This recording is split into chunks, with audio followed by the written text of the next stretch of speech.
यस्तु सर्वाणि भूतानि आत्मन्येवानुपश्यति सर्वभूतेषु चात्मानं ततो न विजुगुप्सते। एक ही बात है, बोथ आर सेम सब्जेक्ट। यस्तु सर्वाणि भूतानि आत्मन्येवानुपश्यति सर्वभूतेषु चात्मानं ततो न विजुगुप्सति। कई चीज होते हैं उनको देखने से आपको बहुत खुश होता है, बहुत बढ़िया चीज है, कितने सुंदर, मन आकर्षित होता है। और कुछ है देखने से डर लगता, उसको नजदीक नहीं जाने का, और घृणा भी होती। कई चीजों को आप नहीं चाहते हैं, कई चीजों को आप चाहते भी हैं। राग द्वेष क्यों होता है ऐसा राग द्वेष? क्योंकि हमारे मन जो शरीर के अंदर ही काम करता है और बाहर जाने का इच्छा नहीं होती, शरीर की ही अपना मान लिया सब कुछ, और उसकी इच्छाएं सीमित होते हैं। आनंद इच्छा मन का नहीं हो सकता, उसकी इच्छा बहुत छोटी सी। जो भी चीज ये शरीर संबंध से उसको पाना है, उसी को पाने के लिए प्रयत्न करता है, और उसके खिलाफ जो है, उसके अलग है, उसे घृणा करता है। The mind requires only that which is tentatively needed for the satisfaction of its physical limitations. सारी दुनिया को नहीं चाहता हो, और जो शरीर संबंधी है उसी से प्यार करता है। और शरीर संबंध कामनाओं को पूर्ति करने में किसी का कोई भी रुकावट डाले, उसे घृणा करेगी, खो जाता है। तुम हमारे सामने आ गया, हमारे काम पूर्ति का रोक देते हो। लेकिन ऐसी बात नहीं इनका, जो महापुरुष लक्षण को बताता है कि महापुरुषों की भावना ऐसा नहीं होती। सर्वाणि भूतानि आत्मीवाभूत। इस सृष्टि में क्या चीज है वो आपका नहीं है, और कौन सी चीज है जो आपका है? आप कैसे कर सकते हैं ये हमारा है? किस कारण से बताते हो? क्या न्याय है? किस आधार है? कोई आधार नहीं, ऐसी भूल बात, बेकार का आधार है हमारा है। और जब कुछ चीज आपका है और उसके अलावा जो है वो आपका नहीं होगा, इसीलिए अपने आप मानना पड़ता है। और जो आपका नहीं है उसकी तरफ आपको इच्छा प्रेम नहीं है। अगर जो हमारा है उसी का प्रेम है। जितने स्वार्थ हम स्वार्थी है, कोई दौड़ के आया अभी, हो एक बच्चा गिर गया और ट्रक के नीचे, कोई बोल दिया तो आप सोचेंगे अरे भाई हमारा बच्चा भी उधर खेलता है, पता नहीं कौन सा क्या। कई बच्चे खेलते हैं, कौन सा बच्चा गिर गया पता नहीं, दौड़े वो वाह सब लोग दौड़े, और जाके देखा अच्छा ये हमारा बच्चा नहीं, और क्या भगवान भले खड़ा हो जाओ, तो मर गए बेचारा उसको पता नहीं, लेकिन हमारा बच्चा बच गया, इसलिए भगवान बहुत कृपालु है, दयालु है। फिर वो एक नारियल लेकिन जिसका बच्चा मरा उसकी हालत है, वो सिर्फ फिट भगवान इतना क्रूर हो, इतना निर्दय हो, कठोर हृदय हो, हमारा बच्चा को तोड़ देते। और ये बोल रहा है भगवान कृपालु है, दयालु है, तो बचा दिया देखो है मनुष्य की तरफ, मनुष्य ईश्वर की तरफ क्या भावना है? एक ही चीज के लिए दो प्रकार की भावना मनुष्य, एक ऐसा नहीं होना चाहिए, ये विज्ञान है। आत्मीवाभूत यस्य विजानता यस्मिन् सर्वाणि भूतानि आत्मीवाभूत विजानता तत्र यस्मिन् सर्वाणि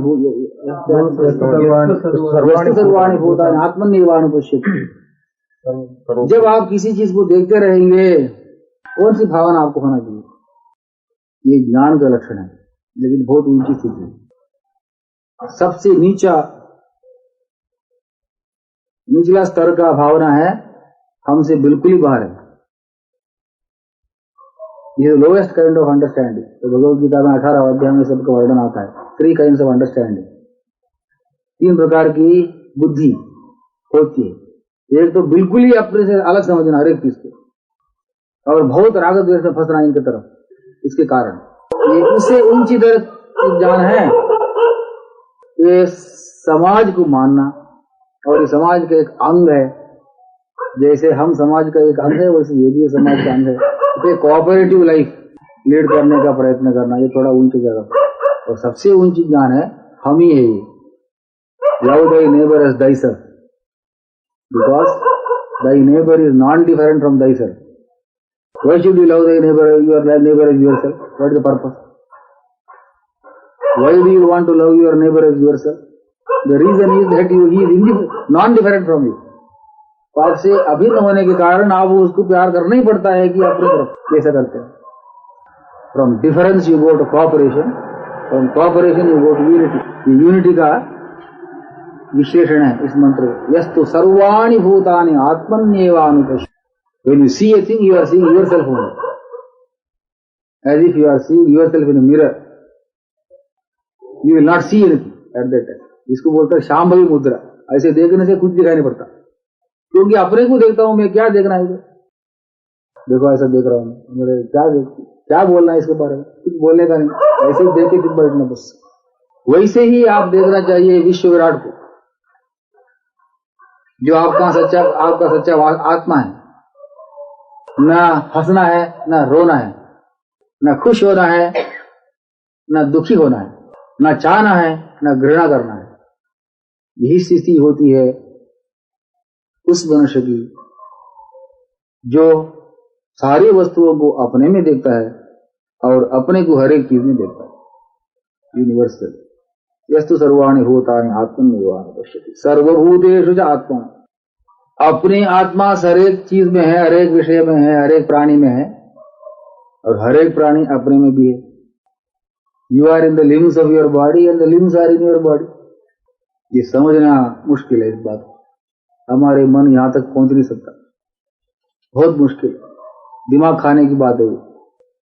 इसलिए साधना चतुष्टय संपन्न जो है वही ऐसे उपनिषदों को पढ़ सकता है और इनके अर्थ को समझ सकता है, और समझ के थोड़ा अपना जीवन में उसको लाने के लिए प्रयत्न कर सकता है। ये तो मामूली बात नहीं, हमारा बस का नहीं है, हम लोग नालायक है इसके सामने। लेकिन हमारा ध्येय यही है, इसको आप न समझने से भी ध्येय, इससे ऊपर कुछ नहीं हो सकता आपका। सारी धर्म इसी का तरफ जा रहा है, परम धर्म आपका पुरुषार्थ यही है। यस्तु सर्वाणि भूतानि आत्मन्येवानुपश्यति सर्वभूतेषु च आत्मानं का अर्थ है all the objects are in the supreme subject and the supreme subject is in all the objects. The ocean is in the waves and the waves are in the ocean. कोई अब भिन्नत्व नहीं इसकी। ततो न विजुगुप्सते यस्मान्नो द्विजते लोको लोकान्नो द्विजते देहा। इसी का अर्थ गीता में भी है। न आपको देखे कोई घृणा करेंगे, न आप किसी को देखे घृणा करेंगे। You will not dislike anything and nobody will dislike you also. ये एक भरम नीति शास्त्र के रहस्य को आप जानना चाहिए। जैसे आप जिस भावना से आप किसी को देखेंगे उसी भावना से वो भी आपको देखेंगे। केवल मनुष्य मात्र नहीं, और भी नीचे जानवर। Therefore, have that attitude towards things which you expect in respect of yourself from other things. जो भावना आपको दूसरों से जरूरत है उसी भावना से आप दूसरों को देखो। आप किसी को अपने से नीचा समझा, सबॉर्डिनेट समझा, नौकर समझा, आपको भी वही ऐसे समझेगा किसी न किसी रूप में। टिट फॉर टैट हो जाएगा किसी न किसी। Nothing is inferior to you. तो महानता, मान बढ़ाई, अपने अहंकार, घमंड सबको छोड़ना पड़ता है, इसलिए कि यह तत्व वास्तविकता के खिलाफ है। तत्व न विजुगुप्सते यस्मिन् सर्वाणि भूतानि आत्मैवाभूत् विजानतः तत्र को मोहकः शोक एकत्वमनुपश्यतः। शोक, मोह, दुख जिनसे हम रोज घिरे हुए हैं, इसका कारण एक बड़ी गलती जो हमारी तरह से हुआ है। हमारे गलती के कारण हम दुख में हैं। गलती इतनी है कि जीवन की वास्तविकता को हम नहीं समझते, बचपन से ही अज्ञान में गिर पड़े हैं और जिस वातावरण में हम पैदा हो रखे हैं उसी वातावरण को हम सच्चा समझ करके उसी गलत नियम को पालन करते हैं और हमारी परिस्थिति बहुत बुरी है। प्रधान विषय यही है जानने लायक कि हमारे आनंद और हमारे स्वातंत्र्य, हमारी आजादी वो कहाँ है। हर मनुष्य विद्वान और अविद्वान दोनों मिलकर के समझते हैं कि हमारे बाह्य और बाहर की वातावरण जो है यही हमारा सुख का और दुख का कारण है। इसी की वजह से हम जगह जगह फिरते हैं, कई लोगों से मिलते हैं, कई प्रकार के कर्म में लगे रहते हैं, कई चीजों को पाते हैं, पाने के लिए प्रयत्न करते हैं, दौड़ते हैं, फिरते हैं। सुबह से शाम तक जिंदगी भर हमारा काम यही है कि बाहर की वातावरण से अपने को जोड़ देना, इस प्रकार जोड़ देना कि वहां से कुछ स्वतंत्रता मिले और आनंद मिले, खुशी मिले। लेकिन ये मंत्र ईशावास्य उपनिषद का यस्मिन् सर्वाणि भूतानि आत्मीवा भूत विजानतः तत्र को मोहः कः शोकः एकत्वम् अनुपश्यतः, ये अलग एक रहस्य को बताता है जो हमारा आंखों के सामने नहीं है और मन से हम सोचता भी नहीं इस बात। कोई भी मनुष्य ऐसा नहीं मिलेगा आपको जो इस प्रकार चिंतन करेगा, क्योंकि हमारी शिक्षा पद्धति इस प्रकार का हो रखा है कि हम सदा ऐसे मानते हैं कि ज्ञान की वृद्धि या शिक्षा की ऊंचाई बाह्य वस्तुओं का संपर्क से होता है और अपने से कोई ज्यादा मतलब नहीं। ज्ञान को हमारा जीवन से हम अलग समझ लिया है। हमारे ज्ञान और हमारा जीवन में कोई ज्यादा संबंध नहीं है, बिल्कुल अलग अलग हो रखा है। इसलिए हम जितने भी पढ़े, जितने भी समझे, जितने भी विद्वान बने, तो उसका असर हमारे जीवन पर कुछ पड़ता नहीं क्योंकि पहले से ये मान लिया कि ज्ञान अलग चीज है, वो बाहर से लाने लायक चीज है, अपने जीवन का कोई मतलब उसका नहीं है। लेकिन वास्तविकता में बात उल्टी है। ज्ञान और अपना जीवन अभिन्न है। जितना ज्ञान आपका बढ़ते रहेगा उतना आपकी आत्मत्व भी फैलते रहेगा चारों दिशा में। The increase of knowledge, real knowledge, is the same as the width and extension of selfhood. The more you know, the more is the expanse of yourself. Knowledge and self are same. आत्मत्व और ज्ञान इनमें कोई भिन्नत्व नहीं है। आपके आत्मा बहुत संकुचित है और ज्ञान बहुत बड़ा है, ऐसा समझते हैं। ऐसे बात नहीं हो सकता है। ज्ञान और आत्मा एक ही है। अगर आत्मा बहुत छोटा सा है, शरीर के अंदर ही बैठा हुआ रोता है, और ज्ञान बड़ा कैसे हो सकता है? आत्मा का रोशनी है ज्ञान, प्रकाश। आपका ही प्रकाश का नाम ज्ञान है, बाहर से नहीं आता है। जितना जितना आपका ज्ञान बढ़ते रहेगा, जितने आप विद्वान अधिक तरह होते रहेंगे, उतने उतने आपकी आत्मत्व भी वृद्धि पाते रहेंगे। मतलब जब आप ज्ञान की आत्यंतिक पराकाष्ठा को पहुंचेंगे, आपके आत्मा विश्वात्मा बन जाएगा। यही ज्ञान की अंतिम गति है। कई श्रेणियां होते हैं नॉलेज की, ज्ञान की। पहले सबसे नीच ज्ञान है, तामसिक ज्ञान है, अपने शरीर को ही आत्मा मानना। शरीर से बड़ा कुछ नहीं। जानवर ऐसे होता है। जानवर का ज्ञान अपना शरीर ही है, शरीर से बाहर कुछ भी नहीं। और शरीर के वास्ते कितना भी झगड़ा करे, मारपीट होता है, दूसरों को खा लेता, शेर सिंह इत्यादि जो है वो खा लेगा दूसरों को। दूसरा एक प्राणी है, जीवित है, ऐसे कोई ख्याल नहीं। हमारा शरीर बढ़ना है, हम जीवन जीवित रहना चाहिए, तुम मरो, तुम नरक में जाओ, गिर पड़ो, हमको क्या मतलब है। जो मनुष्य जानवर का माफी सोचता है तो एनिमल मैन कहना चाहिए, एनिमल मैन। वो मैन है लेकिन एनिमल है फिर भी।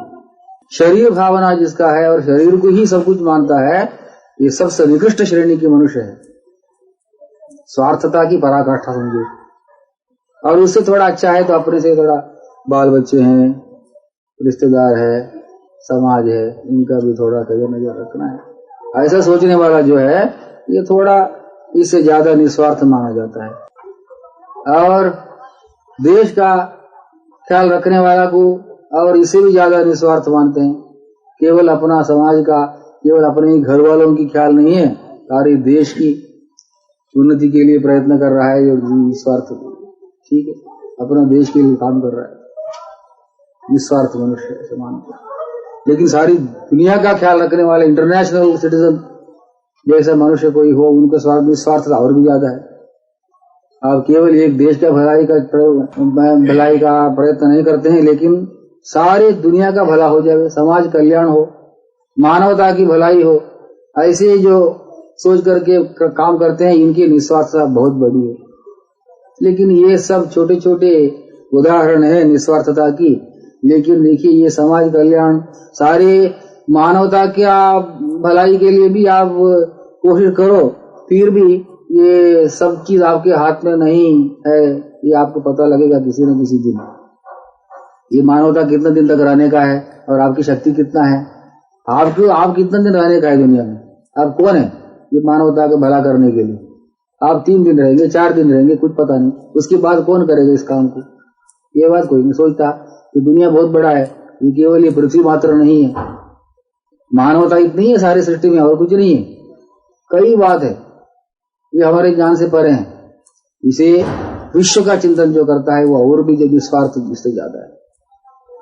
केवल हमारे हिंदुस्तान नहीं है, केवल हमारा पृथ्वी नहीं है, सारी सृष्टि की रचना जो है इसका ख्याल थोड़ा रखना पड़ता है। क्योंकि हमारी मानवता की भलाई, विश्व का भलाई का अंदर है, अंतर्गत है। अगर सारी विश्व ही डवाडोल है, फिर हमारे देश क्या और पृथ्वी कहाँ रही? सब तितर बितर चल गया। सर्वे भवन्तु सुखिनः, हमारे सारे विश्व कल्याण हो। विश्वात्मा का भावना जो है ये सबसे बड़ा ज्ञान है। ऐसे मनुष्य को चिंता, फिक्र, शोक, मोह इत्यादि कहां से? आपको डर किससे? आप उसको डरते हैं जिसको आप, उससे डरते हैं जिसको आप अपने से बाहर समझते हैं। आप शेर से डरते हैं, लेकिन शेर का बच्चा उसका कान काटता है, उसका सिर में बैठता है, खुजलाता है, उसको माता जी से डर थोड़ी है। शेर की बच्चा, शेर के तो माँ का कान काटेगा, खुजलाएगा, तो उसके ऊपर कूदेगा। आप नहीं कर सकते ऐसे, क्योंकि उसमें एकत्व हो गया, मानसिक एकत्व। लेकिन आप में ऐसा नहीं है। तद्वनम नामा, ये ऐसा केनोपनिषद में कहा गया था, जो पढ़े आप भूल गए हो। सारी सृष्टि जो है एक अखंड रचना है, कोई भिन्न भिन्न चीजों से बनी हुई चीज नहीं है। सारे विश्व जो है एक महान कुटुंब है, वसुधैव कुटुंबकम। महान लोगों की ख्याल वसुधैव कुटुंबकम। जैसे अपने तरफ आपका कोई कुछ वर्ताव है, उसी प्रकार का वर्ताव आपको दूसरों की तरफ भी हो, तब आप वर्ल्ड सिटीजन बन गए, यूनिवर्सल सिटीजन समझ गए। ऐसा प्रभाव, ऐसी ऊंची स्थिति इनकी है, जिनका वर्णन इस मंत्र में। यस्मिन, जिसमें, जिस मनुष्य में, जिन लोगों में, सर्वाणि भूतानि, सारी प्राणी जीव जंतु जितने भी है, आत्मा ही है, आप ही बन गए। विजान था, क्योंकि वो जानता है सच्ची बात को। ये हाथ बाहर है, देखो विषय है, जिसको आप देखते हैं उसको विषय बोलते हैं। ये हाथ भी दिखाई देता है हमारे सामने, तो एक किस्म की विषय बन गया, लेकिन इस विषय के ऊपर कोई प्यार अधिक नहीं है, ना कोई घृणा है। हम न मैं चुंबता रोज को हमारा न उसको गाड़ी देता है विषय, चलो बस कुछ नहीं बोलता मैं इसके बारे में। हालांकि वो हमारे सामने है, दिखाई देता है, एक वस्तु है, विषय, क्योंकि इसको अपना मान लिया मैं, इसलिए इसके तरफ फिक्र नहीं है। जो आप ही है उसके तरफ फिक्र नहीं होता, जो आप नहीं है उसके बारे में फिक्र है। और चीजों को अपना नहीं मानते हैं आप, इसलिए उनके तरफ राग द्वेष है। लेकिन अपने अंगुलियों की तरफ, हाथों की तरफ राग द्वेष नहीं होता, क्योंकि आपका आत्मा के अंतर्गत हो गए। वैसे ही सारी प्राणी जितनी भी जीव जंतु है आपके आत्मा के अंतर्गत बन गए, तो फिर इनसे कोई फिक्र नहीं है, डर है, कोई आपको हानि नहीं पहुंचा सकते। आप ही आपको हानि पहुंचाएंगे क्या? नहीं हो सकता। अपने को हानि कोई नहीं पहुंचाता। इसी प्रकार कोई भी आपको हानि नहीं पहुंचा सकते, आपको बाल हिला नहीं सकते कोई।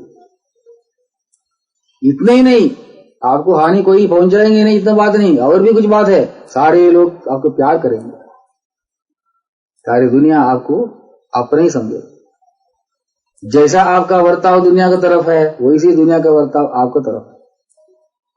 अगर आप विश्व को अपना समझा, विश्व आपको अपना समझेगा, आपको देखभाल करेगा, आपके रक्षण पोषण की जिम्मेदारी उसी का है।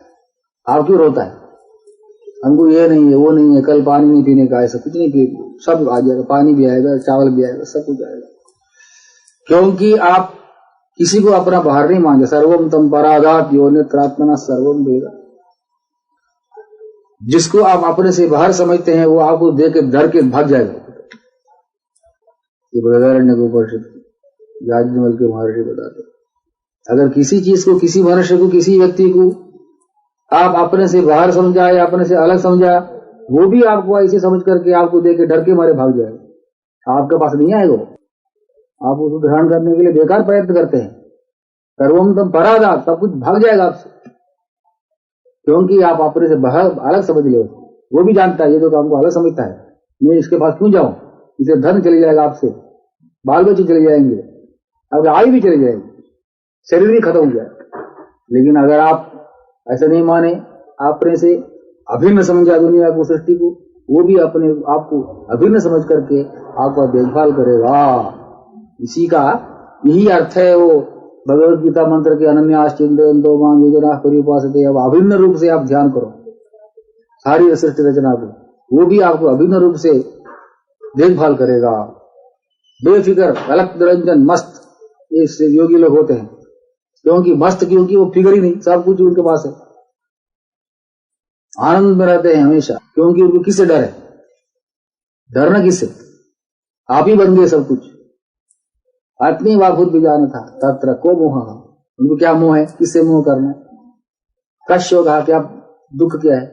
एकत्व मनुपश्यत, एकत्व को देखता है, अपने को देखता है। ऐसी महान जीवन मुक्त लक्षण, ये दोनों श्लोक जो है जीवन मुक्त लक्षण, जो ये प्रकार के साधन भी है, केवल ध्येय नहीं, एक ध्येय को पाने का एक उपाय भी है। इसी प्रकार से ध्यान करना चाहिए। जितना जितना आप विजय को पाएंगे इस ध्यान में, उतना उतना आपकी आंतरिक शक्ति भी बढ़ते रहेगी। खुशी से सोएंगे, खुशी से उठेंगे, खुशी से बात करेंगे, खुशी से चलते रहेंगे, कभी नहीं रोएंगे आप, हंसते रहेंगे हमेशा, हमेशा हंसी आपका मन में। क्यों नहीं हंसी होगी? क्यों रोता है? क्या कमी है आप? किसी प्रकार कमी नहीं। कबीरदास जी कहते हैं, क्या बात है, मछली पानी के अंदर ही रह करके प्यासा है, समुद्र के अंदर ही, समुद्र के अंदर जो मछली है वो प्यासा है, क्या बोले। हम इसलिए रोते हैं कि हम समुद्र के अंदर ही बैठ करके प्यासे। गलत ख्याल है।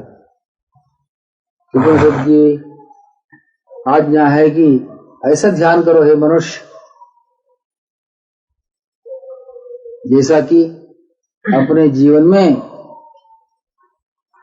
इस ज्ञान को प्रैक्टिकल रूप में लावे। कौन सा ज्ञान? ईशावास्यमिदं सर्वम् यद्यत् पश्यति चक्षुर्भ्याम तत्तदात्मेति भावयेत्। क्या कमी है और हमको कितना तकलीफ क्यों होती है ऐसी भावना रखने में? What do you lose by looking upon all things as yourself? कोई हानि है, कोई तकलीफ है? ये केवल मन की भावना है। और मन की भावना में भी क्या गरीबी? Are we so poor as not to be able to even to think? Poverty of thought is the greatest poverty. हम सचमुच गरीब हो गए हैं अपने मन के अंदर और हम अत्यंत धनवान बन सकते हैं, षडैश्वर्य संपन्न हो सकते हैं एक मिनट में। जैसे मिनट में गरीब भिखारी स्वप्न में जो है एक मिनट में उठ करके राजा बन सकता है, क्योंकि सचमुच जनक है, ये राजा जनक है। वो महाराजा जनक सोचता है कि मैं गरीब हूं, तो सो गया है नींद में, एक स्वप्न आ गया कि मैं गरीब चंडाल हो गया, बहुत दुखी है, रेगिस्तान में घूम रहा हूं, पानी भी नहीं मिल रहा। और ऐसे हाल से फट महाराजा बनने के लिए कितना टाइम लगता है? कई साल थोड़ी है। खिला दो उसको ऐसा एकदम, वैसे उठ के हो महाराज जनक हो गए। गरीब से चंडाल से महाराज जनक एक सेकंड में हो गए। वैसे ही हमारे हाल, to become the supreme being absolute, it takes 1 second. हरि ओम तत्सत।